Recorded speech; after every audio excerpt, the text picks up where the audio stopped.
Hello students, myself Navneet Patel and today we are going to discuss with the Raoult's law. So you know what is the Raoult's law? So basically Raoult says that the partial pressure of each component is directly proportional to its mole fraction. Partial pressure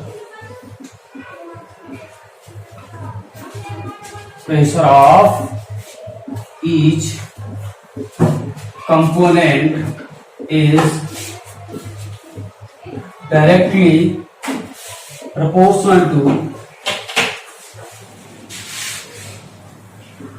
its mole fraction at given temperature.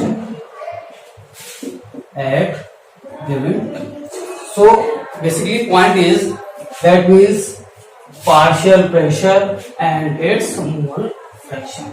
In Henry law we were discussing about the partial pressure is directly proportional to the mole fraction of the gas, but in case of the Raoult's law says that the partial pressure of each component is directly proportional to the mole fraction at the given temperature. But what is the difference between the Henry law and Raoult's law? Henry law के according P is directly proportional to X, okay, where X is the concentration of gas or mole fraction of gas or quantity of gas. That means P equal to Kx या Kh into X. Okay, that means the gas dissolve in liquid. Gas in liquid. But in the case of Raoult's law, solid or liquid dissolve in liquid. That means the mixture of solid and liquid. ये दोनों difference है। Henry law gas law को explain करता है। Extent of gas is directly proportional to the pressure of gas, but in case of Raoult's law क्या कहता है? The partial pressure of each component is directly proportional to its the mole fraction. Partial pressure चाहे वो solid हो या liquid हो, volatile nature अगर इनका है तो उस केस में इसका जो वेपर प्रेशर होगा उस कंपोनेंट के मोल फ्रैक्शन के डायरेक्टली प्रोपोर्शनल होगा। तो देखते हैं मोल फ्रैक्शन कैसे। सपोज हमने कंसीडर किया ये एक अपने पास इक्विपमेंट, प्योर फॉर्म में हमने इसमें कोई लिक्विड ले लिया। आप कोई भी लिक्विड ले सकते हो, बताओ भाई कौन सा लिक्विड ले लें? वाटर ले लें, चलो ठीक है वाटर ले। वाटर को अगर हम टेम्परेचर प्रोवाइड करवाएंगे, that means if we increase the temperature then the molecule of water absorb the energy and during the kinetic energy the molecule of water get evaporate. That means water molecules get evaporate. ये water के molecule evaporation start हो जाएगा, vapour forming phase में convert हो जाएंगे। Okay, तो जब vapour phase में कन्वर्ट हो जाएंगे तो the pressure exert by the vapour molecules on the surface of water, this pressure is called the partial pressure या pressure of vapor pressure. Okay, what is the vapor pressure? That means the molecules are present in the vapor phase which exert the pressure in the surface of liquid. This is known as the vapor pressure of liquid. Suppose अगर ये pure है उस समय जो vapour pressure होगा इसको हम P not से रिप्रेजेंट करेंगे। किससे रिप्रेजेंट करेंगे? P नॉट से रिप्रेजेंट। ओके स्टूडेंट्स, अब डिस्कस कर लेते हैं। सपोज अगर हमने इसमें कुछ मिला दिया, मिक्स कर दिया, सपोज हमने साल्ट मिक्स कर दिया। अच्छा, साल्ट अगर हम मिक्स करेंगे तो बोलो इसका वेपर प्रेशर कम होगा कि ज्यादा होगा? बच्चों के समझ में नहीं आता सर कैसे पता चलेगा वेपर कम होगा, प्रेशर कम होगा या ज्यादा होगा? देखो मैं बताता हूँ। सपोज हमने इसमें साल्ट NaCl मिक्स कर दिया। ओके स्टूडेंट्स, सो NaCl के मॉलिक्यूल्स इनके वाटर के मॉलिक्यूल्स के बीच में सेटल हो जाएंगे। लेकिन इसे टेम्परेचर या एनर्जी प्रोवाइड करवाएंगे, हीट प्रोवाइड करवाएंगे।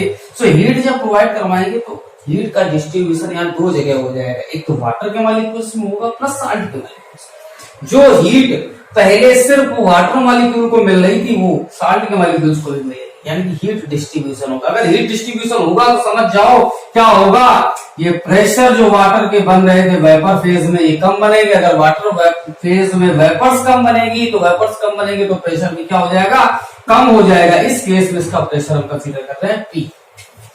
सो लोअरिंग इन वेपर प्रेशर, कितनी कमी आई वेपर प्रेशर में, so lowering in vapour pressure LVP, lowering in vapour pressure. पहले जो प्योर फॉर्म में था P0 हो जाता था, तो P0 minus P। Is that clear students?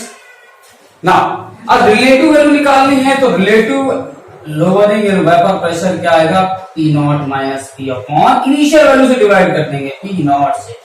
Okay ना अब डिस्कस कर लेते हैं थोड़ा राउल्स के बारे में, राउल्स क्या कहते हैं ये डिस्कस करते हैं। ओके स्टूडेंट्स, देखते हैं राउल्स क्या कहते हैं। स्टेटमेंट तो आपको समझ में आ गया होगा। राउल्स का स्टेटमेंट है the partial pressure is directly proportional to its mole fraction. So चलो हम लेके चलते हैं कि लिक्विड लिया हमने, यहाँ पर छोटा सा कंपाउंड बना रहे, इस पे हमने फिल किया वाटर, ये प्योर है। इस समय अगर प्योर है तो मिक्सचर हमने इसमें मिक्स किया, सपोज हमने इसमें मिक्स किया दूसरा मिक्सचर, मॉलिक्यूल्स हम दूसरे टाइप से बनाए दे रहे हैं, ये मिक्स किया हमने मॉलिक्यूल्स। ओके स्टूडेंट्स, तो जो ब्लू कलर के मॉलिक्यूल्स हैं ये सपोज C2H5OH के हैं। अब यहाँ दो कंडीशन हो सकती है, ये जो मॉलिक्यूल्स हैं वो वाटर के हैं। ओके, यानी कि मिक्सचर किसका है, मिक्सचर ऑफ वोलेटाइल या लिक्विड, लिक्विड ले सकते हो, liquid liquid, that means volatile. Solute will be volatile, mixture है solute will be volatile. Volatile means the tendency molecules की वो टेंडेंसी जो एनर्जी को पाकर इवेपोरेट हो जाए, उड़ जाए, उसको हम लोग वोलेटाइल नेचर कहते हैं। ओके स्टूडेंट्स, सपोज हमने इथाइल अल्कोहल को मिक्स किया वाटर में, सो दोनों वाटर जो सॉल्वेंट है ये सॉल्यूट है, ये सॉल्वेंट है, दोनों का नेचर कैसा है, वोलेटाइल है।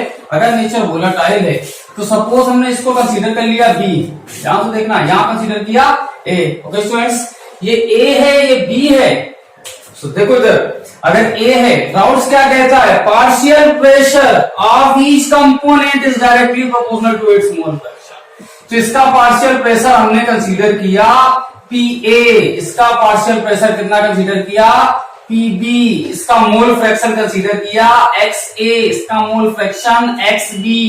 Okay students, this component ethyl alcohol means A and water means B. So according to the Raoult's law, partial pressure P is directly proportional to its mole fraction। अगर ये partial pressure इसका तो इसका mole fraction ये है, यानी कि XA। बिल्कुल same case, PB is directly proportional to XB। बोलो भाई बात समझ में आ गई?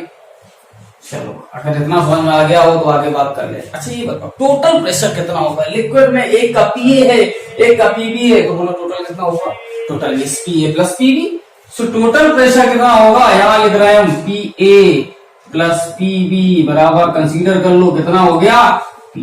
कितनी बात समझ में आ गई? P क्या है, टोटल प्रेशर है, यहाँ पर हम लिखे दे रहे हैं total pressure. Okay, so PA equal to क्या हो जाएगा, P0 A into XA, PB equal to कितना हो जाएगा, P0 B into XB।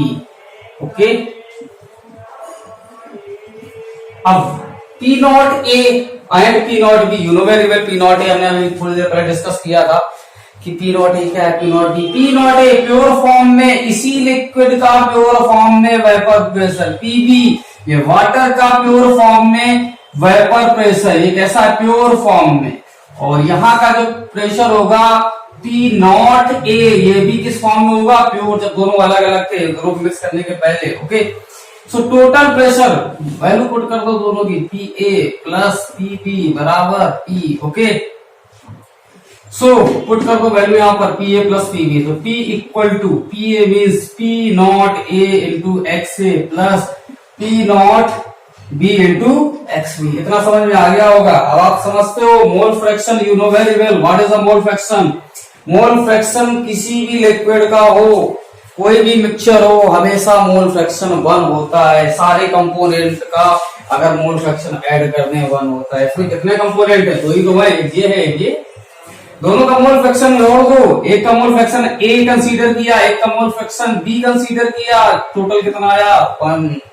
Okay, सो यहां से कोई वैल्यू निकालो, एक्स से कंसीडर कर निकाल रहे हैं तो 1 minus X B. Okay students, so X B A की वैल्यू यहाँ पुट कर देते तो बोलो क्या आएगा? जब हम एक्स ए की वैल्यू यहाँ पुट करेंगे, P equal to P not A 1 minus X B plus P not B into X B. Is that clear? इसको आप मल्टीप्लाई कर लो अंदर, P not A minus P not A into X B plus P not B into X B. Common हो रहा है? कुछ दिख रहा आप लोगों को? देखो भाई, नहीं दिख रहा? मुझे तो दिख रहा। ये देखो P not A into X B और P not B into X B में क्या कॉमन है? दिख रहा? एक्स बी कॉमन, ये एक्स बी है, एक्स बी। उठा दो इसको, बाहर निकाल लो, इसको मुक्त कर दो, आजाद कर दो इससे, यहां से। सो एक्स बी इक्वल टू, यहाँ प्लस का साइन ले लो तो देखो क्या होगा। जब हम प्लस का साइन लेंगे यहाँ पर क्या होगा? ये माइनस ये आएगा, यानी कि P not be minus P not a. Okay students, ये रिलेशन है।